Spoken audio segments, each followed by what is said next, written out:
네, 금요일입니다. 김종효의 시그니처 들어왔습니다. 현재 시장의 시그니처라고 얘기할 수 있는 업종과 종목들을 대상으로 시장 전체적인 분위기도 한번 파악해보고요. 이 종목과 업종에 대한 전략까지 한번 세워보는 시간입니다. 오늘도 알파경제 김종효 이사 나오셨습니다. 안녕하십니까? 네, 안녕하십니까? 네, 안녕하십니까?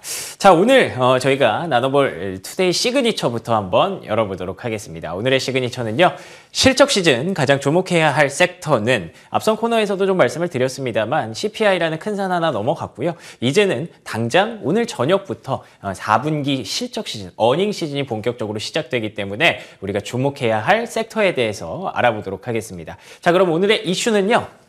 4분기 실적 시즌 돌입입니다. 말씀드린 것처럼 이제 당장 오늘부터 시작이 되는데 어떤 섹터에 좀 주목을 해야 될까요? 네, 일단 아까 전문가께서 지적하신 것은 금융주부터 실적이 발표되잖아요. 그래서 일단 실적 발표를 당면하고 앞두고 있는 상황에 대해서 언급해 주셨는데 저는 2월 초까지 진행되는 전체 실적 시즌에 대해서 가장 주목해야 될 종목이 어떤 종목군들인지 그 부분을 살펴보고자 합니다. 좋네요. 그래서 그게 왜 중요한지는 여러분들도 다 아실 텐데 이 실적 발표와 관련돼서 미국도 우리나라와 마찬가지로 조금 과대 추정된 건 아니냐라는 얘기가 이미 지난 한 10월, 11월부터 꾸준하게 제기된 상황이기 때문에 그 부분을 살펴볼 필요가 있는데요.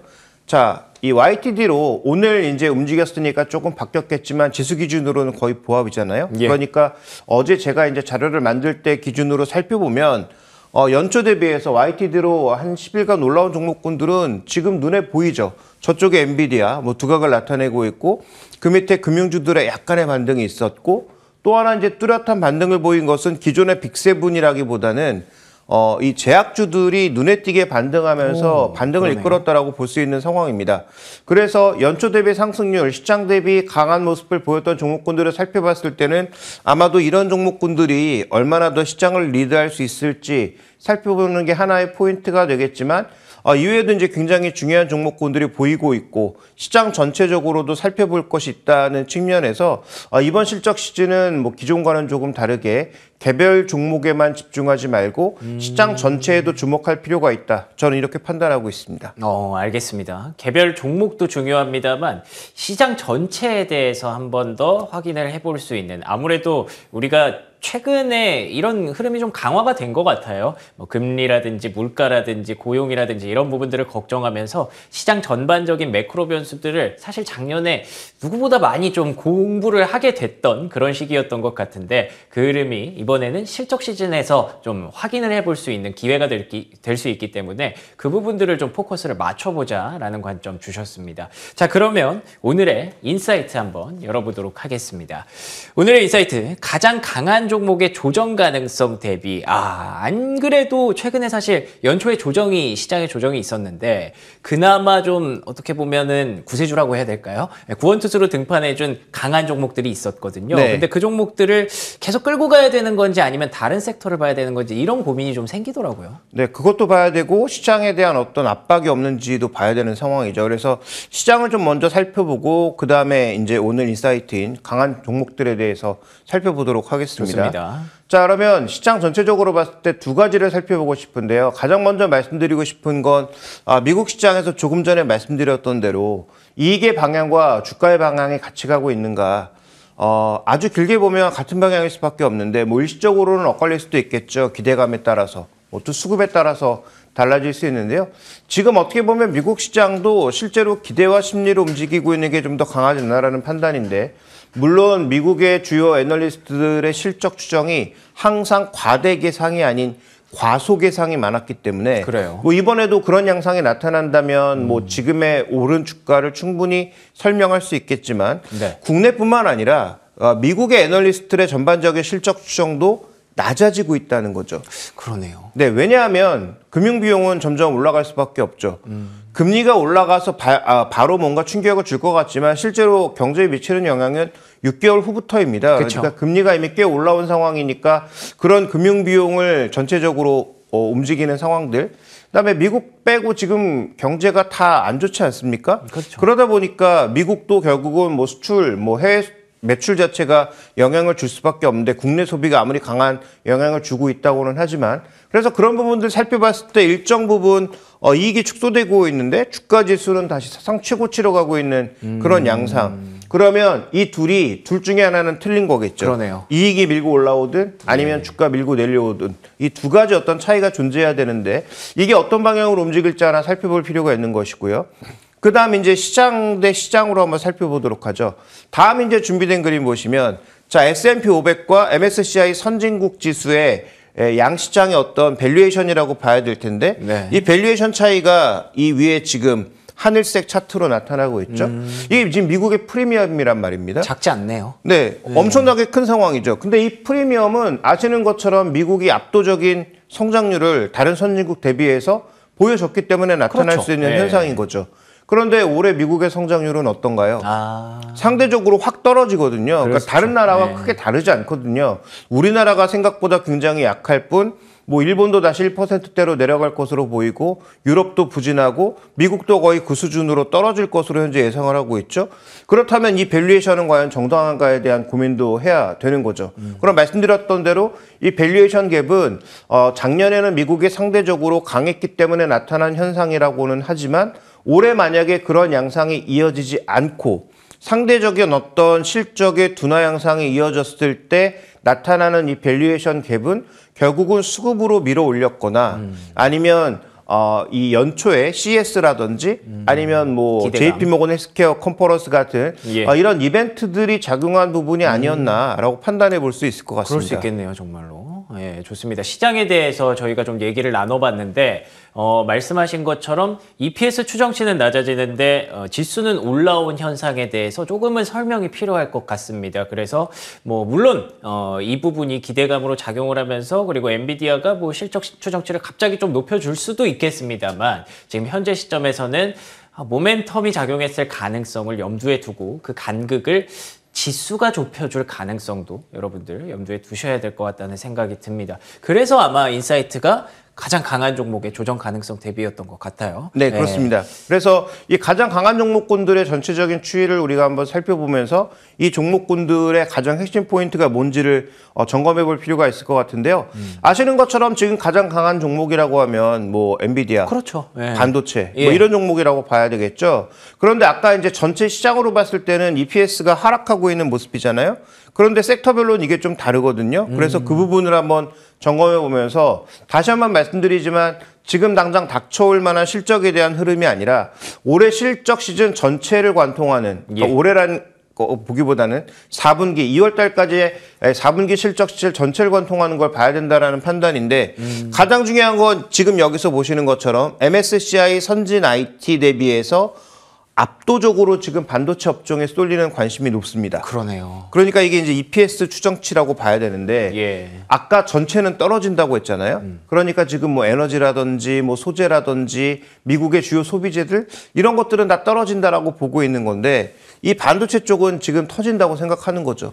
그러니까 뭐 엔비디아를 포함해서 엔비디아 쫓아가는 이 시간에 얘기했던 아리스타 네트워크스라든지 팔로알토 네트워크스라든지 다 신고가거든요. 그 다 AI 관련 섹터잖아요. 그렇죠. 네. 그러니까 소위 AI와 반도체 관련 섹터들이 지금 이렇게 폭발하고 있는데 그럼 이들은 4분기 실적은 당연히 좋아야 되는 거고요. 예, 더 중요한 건 올해 1분기에도 굉장히 공격적인 전망들을 계속 내놔야 되는 거죠. 그러니까 앞으로 이쪽은 어닝미스를 하면 안 되는 업종입니다. 아, 그러네요. 네, 그래서 이 업종들은 뭐 당연히 중요하게 생각하시겠지만 그렇죠. 네. 작년에는 소위 M7이라고 하는 빅테크 7종목을 다 봐야 됐다면 올해는 엔비디아를 중심으로 반도체 종목군들이 과연 이 정도의 퍼포먼스를 계속 펑펑 터트릴 수 있느냐를 중요하게 봐야 되는 상황인 거죠. 특히 엔비디아와 더불어서 중요하게 봐야 되는 종목은 저는 인텔이라고 생각합니다. 왜냐하면 인텔 같은 경우에는 10나노를 제대로 못 만들어서 헤맸던 게 인텔인데요. 그렇죠. 지금 정부가 보조금을 몰아주기 시작하면서 과연 그러면 뭐 5나노, 뭐 7나노 이런 것들을 잘할 수 있을까? 따라잡았느냐? 네, 굉장히 의문스러운 부분이거든요. 그러네요. 네. 그래서 인텔 같은 경우가 어떤 흐름을 보이는지도 주목해 볼 필요가 있겠죠. 왜냐하면 TSMC가 지금 거의 풀캐파가 찬 상황이어서 미국의 그 수많은 칩들을 삼성전자 아니면 만들 수가 없는 상황인데 그렇죠. 만약에 인텔이 그 물량을 가져갈 수 있다면 얘기가 또 달라질 수 있거든요. 그래서 엔비디아, 인텔, 그다음에 반도체 장비를 공급하는 지금 신고가에 놓여 있는 다양한 회사들, 엔비디아와 더불어서 전체적으로 우리나라의 지금 CXL 이런 걸 볼 게 아니라 아리스타 네트워크스처럼 네트워크 내에서의 그 인프라? 데이터 속도를 빠르게 오르는 이런 종목군들의 전체적인 추이가 뭐 굉장히 중요하다라고 볼 수 있는 상황입니다. 그래서 이 부분을 무엇보다도 중요하게 좀 보셔야 될 것 같고요. 예. 자, 다음 이제 준비된 그림 하나 더 보시면, 자, 그 다음 이제 살펴봐야 될 것은 굉장히 의외의 종목이다. 자, 11월 1일을 기점으로 해서 우리가 섹터별로 이렇게 주가를 한번 흐름을 살펴봤을 때 상대 주가 기준으로 가장 위쪽에 있는 종목이 반도체일 것 같지만 진짜 의외네요. 엔비디아일 것 같지만 네. 그렇지 않다는 거죠. 주택건설주들이 가장 위에 놓여 있다. 호호. 아셨습니까? 몰랐습니다. 잘 모른다는 거죠. 네. 왜냐하면 주택건설주들은 작년 내내 강세였거든요. 관심이 없었죠, 사실 그렇게까지. 그렇죠. 네. 뭐 우리나라 사람들 중에서 투자하시는 분들도 많이 없을 거고 예, 그렇죠. 관련된 종목이 뭐가 있는지도 잘 모르시는 분들이 많죠. 그래서 뭐 풀테그룹, 레나, 뭐 KB홈즈, 뭐 그 외에도 뭐 수많은 여러 뭐 다나와라든지 여러 종목군들이 있는데 그런 종목군들의 전체적인 흐름 자체가 지수보다도 위였고 엔비디아보다도 위였고 굉장히 강한 퍼포먼스를 보였다. 어떻게 보면 시장이 흔들리고 금리가 계속 다시 높아지는 상황에서도 이러한 견조한 모습이 왜 나타나고 있는지에 대한 판단이 왜 중요한가 이 부분을 오늘 말씀드리고 싶은데 예. 그래서 뭐 지금 뭐 미국 소매주도 중요하고 은행주도 중요하고 다 중요하지만 애플도 중요하고 다 중요하지만 다음 준비된 그림 보시면 이들이 왜 그동안 강세를 보였는지에 대한 우리가 의문을 풀 수 있습니다.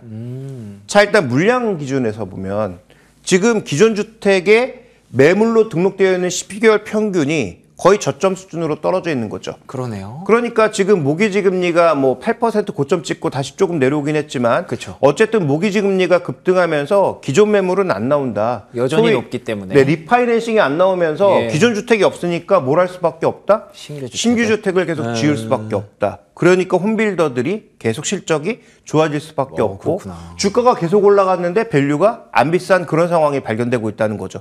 그다음에 더 중요한 건 제가 이것 때문에 지금 이 홈빌더를 이번 실적에서 중요하게 보라는 게 아니고 예. 더 중요한 것은 자, 이들의 지금 금리를 한번 보죠. 자, 30년 만기 모기지가 말씀드렸던 대로 8% 찍고 다시 지금 7%대로 내려온 상황입니다. 예. 근데 더 중요한 건 모기지 실효금리. 저게 어떤 차이죠? 그러니까 실효금리라고 하는 것은 예. 우리가 실질이라는 게 붙으면 뭐예요? 물가를 고려한 금리를 실질과 그렇죠. 예. 명목이라고 하죠. 실효금리라고 하는 것은 내가 실제로 내는 돈을 의미하는 거죠. 그럼 여기서 얘기하는 건 뭘 의미하는 거냐면 자, 미국의 모기지 금리가 이렇게 급등하면서 많은 돈을 내야 될 것 같지만 비용이 엄청나게 늘었을 것 같지만 실제로 미국 금융권에서 자금 조달하는 데 있어서는 ABS라든지 다른 채권들로 소위 금융으로 돈을 돌리면서 실제로 그렇게 큰 부담을 받지 않는다. 그러네요. 그러니까 주택건설 측면에서 우리가 신규 주택을 넣을 때 아래로 ABS나 이런 자금 시장이 원활하게 돌고 있으면 미국의 그 금융 시스템에 의해서 실제적으로 받는 금리의 실효금리의 움직임이 지금 명목금리의 움직임보다 생각보다 굉장히 많은 차이를 보여주고 있다라는 거죠. 그래서 이 금리의 차이 때문에 주택건설주들이 별로 그렇게 부담을 받지 않고 있다. 그러면 무슨 얘기를 하고 싶은 거냐면 만약에 이게 급등하면 어떻게 되겠습니까? 그러면 부담이 생기겠죠. 그렇죠. 그래서 우리가 주목해야 되는 것은 우리가 지금 PF를 중심으로 우리나라도 굉장히 이런 부분에 대해서 맞죠. 예. 주의하고 있잖아요. 미국도 마찬가지라는 거죠. 오른 금리로 인해서 소위 크레딧이 깨지기 시작하면 그러면 미국 금융시장이 돌지 않게 될 거고 미국 금융시장이 돌지 않게 되면 그러면 이런 실효금리가 급등할 수 있다는 거죠. 그러면 관련주의 주가도 흔들릴 수 있겠네요. 가장 먼저 이제 민감하게 움직일 수 있는 종목군들이 홈빌더들이 막 깨지기 시작하고 은행주들이 뭔가 들썩이기 시작하면 예. 그것은 전체적으로 미국 시장에 미국을 지금 원활하게 움직이게 만들고 있는 수급의 가장 큰 힘, 미국의 금융 시스템의 순환이라고 하는 것들에 대한 민감도를 나타낼 수 있다는 측면에서 중요하게 보셔야 됩니다. 그래서 우리가 이제 표면적으로 봤을 때는 엔비디아의 실적을 포함한 IT의 실적, 그다음에 M7의 실적이 가장 중요한 높겠지만. 것으로 보이지만 예. 저는 미국을 지켜주는 것은 결국 소비와 금융 두 가지라고 보고 있기 때문에 그렇군요. 뭐 소비는 어차피 매달 발표가 되고 그다음에 관련된 종목군들의 흐름도 우리가 추적해 볼 수 있지만 이런 금융의 흐름 우리가 표면적으로 알 수 없는 내밀한 그런 금융의 흐름들은 우리가 아마 이런 지표들을 통해서 또 확인해 볼 수 있다라고 판단하고 있어서 예. 이들 기업들에 대해서 좀 주목해 볼 필요가 있는 것이죠. 그래서 날짜를 한번 살펴보면 좋습니다. 자, 11월 이제 23일부터 마이크로소프트와 같은 마이크로소프트는 엔비디아와 더불어 지금 AI 시장을 양분할 수도 있는 그런 종목으로 꼽히고 있지 않습니까? 그렇죠. 자, 그런 차원에서 주목도 해야 되고 디아로튼 풀테그룹이 1월 말까지 실적을 발표하고요. 홈빌더네요. 네. 그다음에 2월 1일 날 알파벳, 그다음에 최근에 주가가 급등하고 있는 메타 같은 것들에 대한 민감도도 여기서 우리가 측정해 볼 수 있다라는 측면에서 주목해 봐야 되고, 자, 2월 말 가면 이제 엔비디아 실적이 또 발표가 될 거고, 그다음에 레노의 실적은 좀 멀리 떨어져 있으니까 상대적으로 2월 초반까지 있는 이런 종목군들의 실적의 전반적인 추이가 얼마나 강하게 나타나고 향후 전망에 대해서 또 어떤 코멘트를 하는지를 저는 이번 실적 시즌에 가장 주목해서 볼 필요가 있겠다, 이렇게 판단하고 있습니다.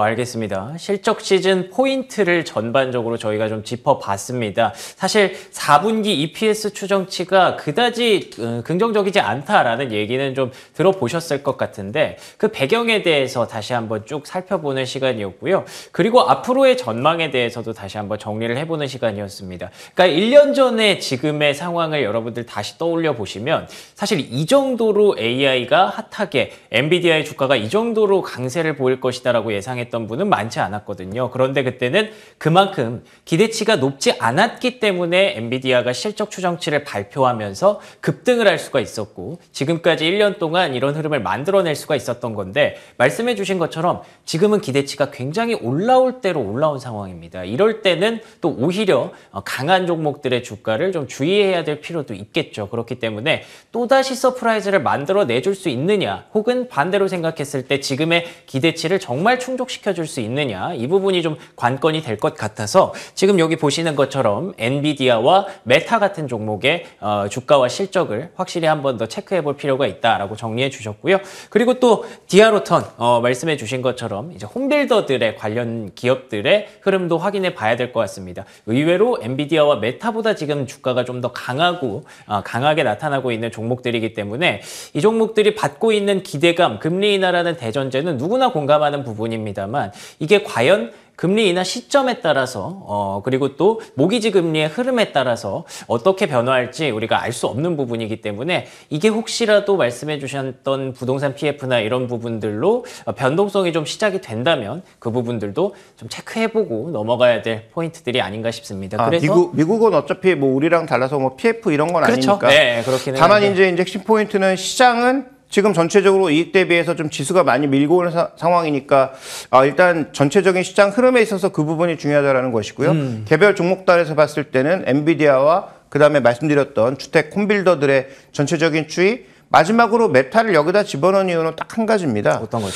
이 종목이 지금 실적 대비해서 과연 전고점, 신고점에 올 만큼의 주가 퍼포먼스가 나왔느냐를 따져봐야 되는데 이게 지금 다시 $300 넘어오기 시작하면서 전고점까지 진짜 V자로 격하게 올라왔거든요. 사실 이 정도까지 올라도 되나 싶은 종목 중에 하나예요, 개인적으로. 그렇죠. 네. 일단 뭐 기본적으로 실적의 퍼포먼스나 아니면 SNS의 어떤 파급력이나 이런 것들이 쫓아왔는지, 뭐 있지만, 그다음에 네. 뭐 광고나 이런 것들이 쫓아왔는지를 결국 이번 실적 시즌에서 확인해야 된다라는 거죠. 그래서 엔비디아와 디아로트는 중심으로 말씀을 드렸지만 메타 같은 경우에도 주가 퍼포먼스만 본다면 저점 대비해서 거의 뭐 올해 작년이죠. 작년부터 굉장히 강한 퍼포먼스를 보였다라는 측면에서 그러한 급등을 설명할 수 있을 실적이 나오지 않으면 아마 주가 변동성이 가장 커질 수 있는 종목 중 하나이기 때문에 그 부분에 대해서 우리가 좀 주의를 해봐야 될 것 같습니다. 그러면 결과론적으로 딱 얘기를 했을 때 지금 4분기 실적 시즌에 대해서 주의해야 할 포인트들을 짚어주신 거잖아요. 네. 그럼 현재 밸류에이션, 지수의 밸류에이션이 어느 정도는 좀 목에 차 올랐다라고 보시는 관점인가요? 네, 평균 21배였는데 지금 27배거든요. 네네. 그러면 그 27배를 설명할 만큼의 실적이 나와주지 않으면 당연히 미국 시장도 변동성에 빠질 수 있는 거겠죠.